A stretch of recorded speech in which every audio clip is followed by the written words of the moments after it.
तर नमस्कार, जय महाराष्ट्र मित्रांनो. गेल्या काही दिवसांपासून परभणीमध्ये जी परिस्थिती निर्माण झाली आहे, ही अतिशय भयानक आहे आणि ही परिस्थिती निर्माण होण्यामागचे कारण आहे आपल्या बाबासाहेबांची आणि संविधानाची झालेली विटंबना.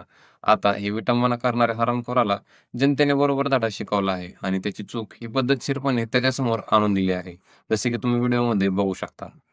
आणि हा धडा शिकवणे याला खूप गरजेचे होते. कारण जसे आज याने बाबासाहेबांची विटंबना केली आहे, संविधानाची विटंबना केली आहे, तसंच उद्या त्याला कोणीतरी उठून आपल्या इतर महामानवांची सुद्धा विटंबना करायला घाबरले नसते. आता या व्हिडिओमध्ये संविधानाच्या विटंबनेवर कोणता नेता काय म्हणाला आणि त्याने त्याचे काय मत मांडले हे पाहणार नाहीत. कारण आपल्यासारख्या सर्वसामान्य आणि गरिबांनाच रस्त्यावर आंदोलनाला पाठवून हे नेते आपली भाकर भाजत असतात. त्यामुळे या व्हिडिओमध्ये आपण जनतेचा एक पॉइंट ऑफ व्ह्यू बघणार आहोत. तर सांगण्यात येत आहे, ही कृती करणारा प्राणी एक मनोरुग्ण होता. पण खरंच हा मनोरुग्ण होता, की जनता आणि सरकार यांच्यामध्ये लागलेल्या बुद्धिबळातला एक प्यादा हे आपल्याला बघायचे आहे. तर जनता आणि सरकार यांच्यामध्ये लागलेला बुद्धिबळ म्हणजे विकास. आता जेव्हा-केव्हा जनता ही सरकारकडून विकासाची अपेक्षा करते आणि त्याच्यासाठी आपला आवाज उठवते, तेव्हा सरकार ही जनतेपुढे विकासाच्या ऐवजी धर्माचा आणि जातीचा डाव फेकते आणि जिथे विकासाचे नारे लागणार असतात, तिथे जातीचे आणि धर्माची दंगली पेटतात.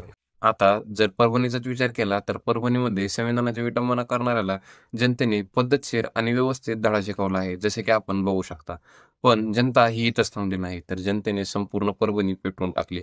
आता अशा वेळी जनतेने आवाज उठवणे चुकीचे आहे, असे मी बिलकुल म्हणत नाही. पण अशा वेळी राष्ट्राचे जे हित जोपासले पाहिजे, ते आपण कुठे ना कुठे विसरतो आणि भारत माझा देश आहे, या वाक्याचा कुठे ना कुठे अपमान करतो.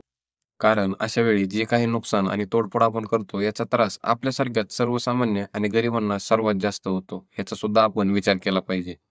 आता जर राजकारणाचा विचार केला तर आपण सर्वांना माहीत आहे की राज्यामध्ये सध्या नवीन सरकार बनले आहे आणि आल्यापासून आणखीन तर कोणती विकासाची पायरी चढलेली ते आपल्याला दिसून येत नाही.